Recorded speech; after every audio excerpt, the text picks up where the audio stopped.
One morning last April, in the 16th month of a grueling hostage negotiation, a top Qatari diplomat sent a text message to his boss to complain about a brazen robbery being perpetrated against his own country.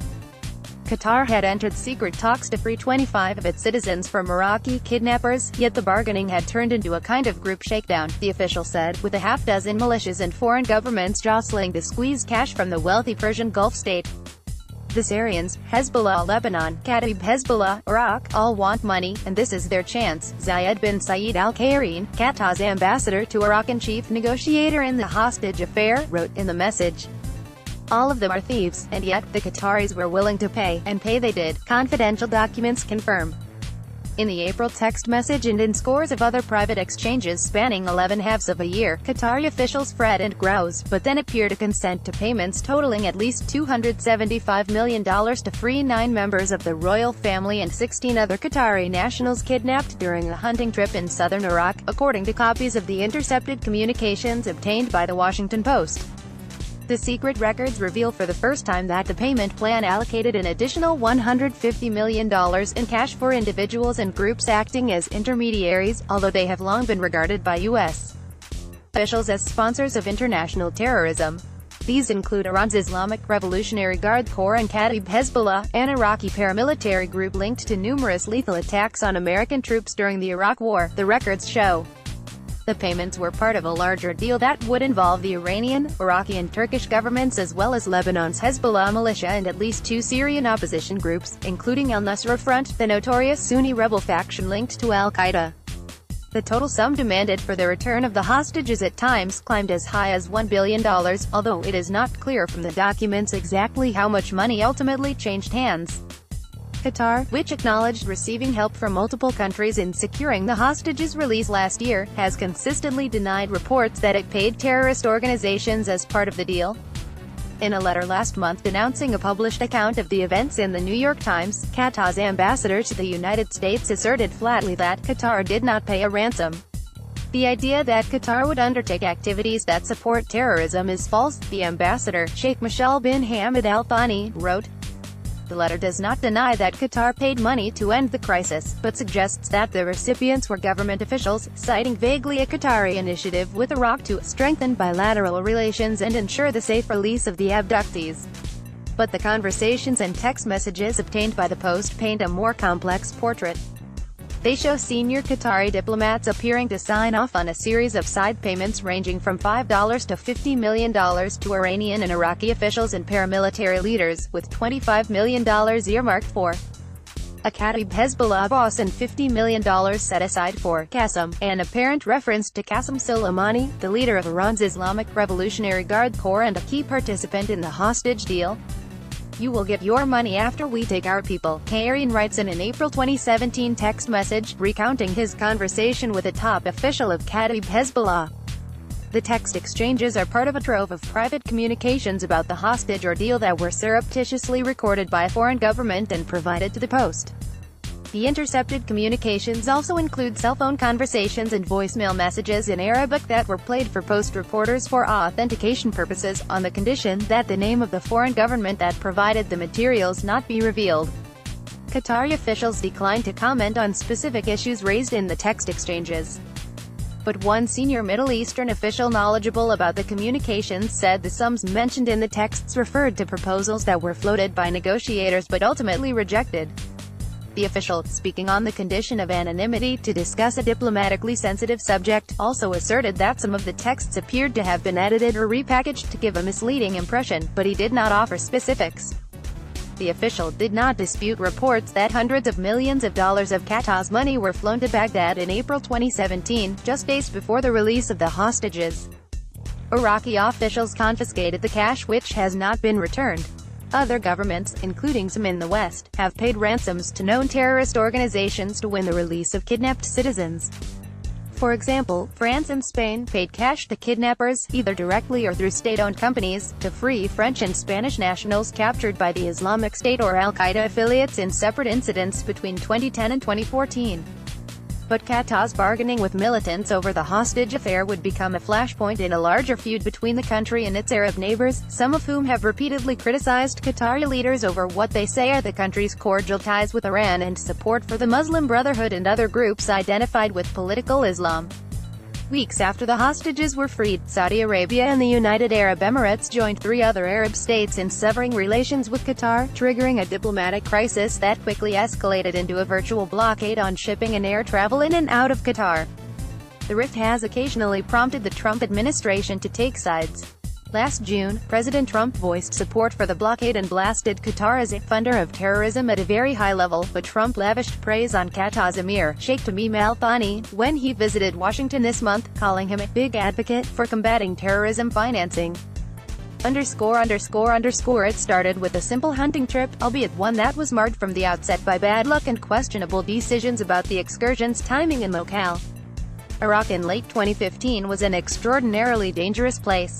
A third of the country was occupied by the Islamic State, while elsewhere, bands of Kurdish and Shiite militiamen roamed towns and villages as Iraqi leaders mobilized for an all-out assault against the Islamist extremists.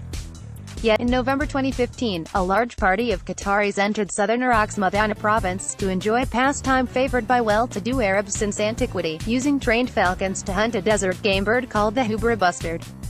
The outing was nearing its end on December 15, 2015, when heavily armed fighters rolled into the foreigners' camp in trucks. 28 members of the hunting party, 25 Qataris, 2 Saudis and a Pakistani, were taken hostage, the starting point in a confusing, politically charged drama that lasted for 17 months. Who, exactly, was behind the kidnapping was initially unclear, but Qatari officials quickly came to suspect that Iraqis had leaked information about the hunting party to the kidnappers.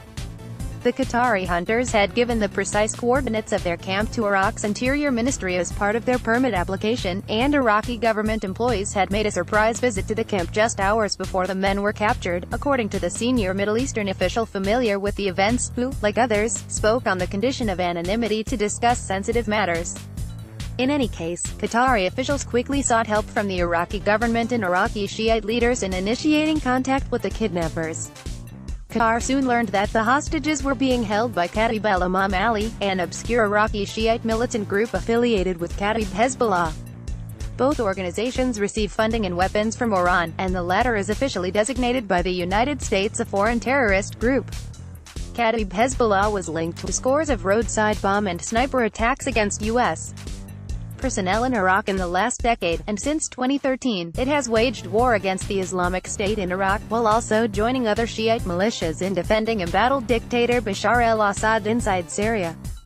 In response to the kidnappings, Qatar set up a crisis team that included Bahrain and Foreign Minister Mohammed bin Abdul Rahman Al Thani, as well as Hamad bin Khalifa Al Adiyah, a personal advisor to the emir.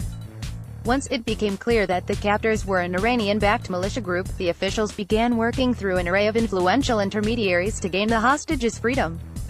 Of the complex deal that ultimately emerged, key elements have been documented by other publications. The Financial Times last year described how the release of Qatar's hostages became tied to an Iranian-engineered plan, supported by Turkey and Lebanon's Hezbollah, to evacuate 4 Syrian villages, 2 Sunni and 2 Shiite, that had been under siege for months by different militant groups. Last month, an article in the New York Times Magazine recounted the seizure of $360 million in Qatari cash, money apparently intended in part to pay off the Syrian fighters and implement the evacuations, by Iraqi officials at Baghdad's international airport as the hostage release plan was being implemented. But what was unknown until now was that key conversations about the hostage affair were monitored by outsiders. In the recorded communications between diplomats and mediators, Qatari officials complain about the prospect of paying millions of dollars to reward violent organizations that engage in kidnapping. But then they are seen to approve a plan to do exactly that. At the outset, Qatari diplomats appeared to struggle to understand what the kidnappers wanted. After a perplexing silence in the early weeks of the ordeal, Kataib Hezbollah officials spoke directly to Bahrain to discuss the possibility of releasing 2 of the captives, while also issuing confusing demands.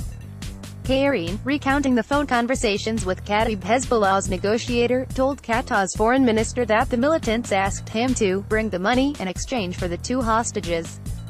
But later, through an Iraqi intermediary, the kidnappers asked for other concessions that appeared intended to benefit Iran, Qatar's complete withdrawal from the Saudi-led coalition fighting Shiite Houthi rebels in Yemen, and a promise to release Iranian soldiers held by Qatari-backed Sunni rebels in Syria.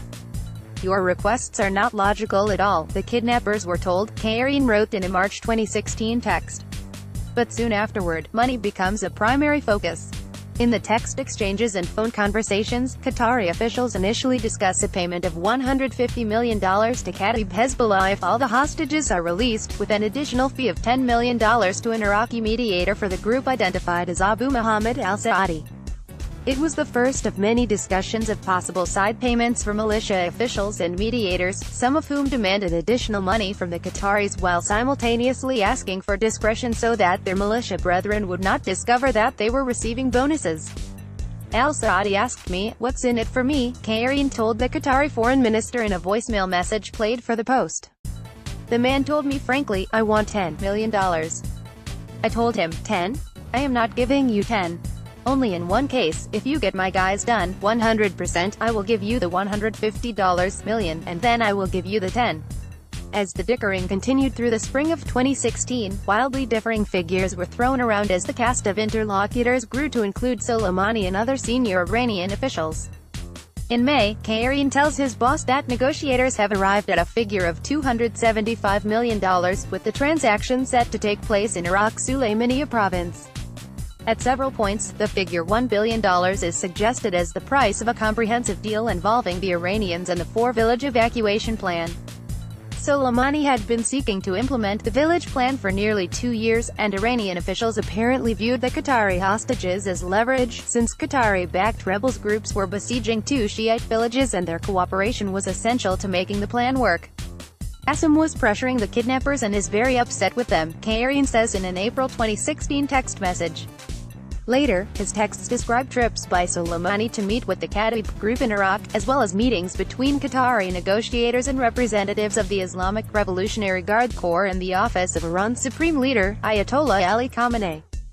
In May 2016, Qatar appears to balk at the Iranian plan, sending word through an intermediary that the fate of the Syrian villages was a United Nations affair, and Qatari officials don't cooperate or open a channel with terrorist groups.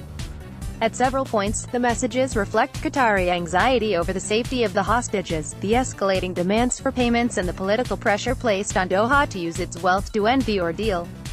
Negotiations dragged on fruitlessly for months until late 2016, when the militants finally appear to grow weary of talking. The Qatari told the mediator that they are fed up with the case and want any solution to end it, so they get some money out of it, Qatari writes in November of that year. It seems that the group is bankrupt. By April 2017, after additional meetings with Iranians, the outlines of a comprehensive deal are in place. In a carefully choreographed chain of events, buses arrived at the 4 Syrian villages to begin the evacuations, and the Qatari hostages are taken to Baghdad and released. Senior Qatari officials are present to help oversee both events, the documents show. How much money the Qataris ultimately doled out to close the deal is not spelled out in the documents obtained by the Post. But the Qataris in the intercepted communications are explicit about the amounts earmarked for individuals who assisted in delivering the hostages. Just days after the captives' release, on April 25, 2017, Qatari picks up his cell phone once more to give Qatar's foreign minister the breakdown. He lists 5 recipients who would divvy up $150 million in Qatari cash, Qasem, 50.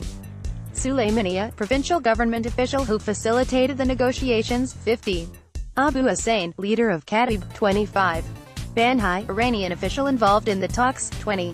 The final person on the list is Abu Muhammad al-Saadi, the negotiator for Qatari Hezbollah who had asked for an extra $10 million. He is rewarded with $5 million. Qatari follows up with a 7-second voicemail message to his boss confirming that all the payments have been made. They are done and distributed, he is heard to say. The Post's Zahra Al-Fadl Marandi contributed to this report.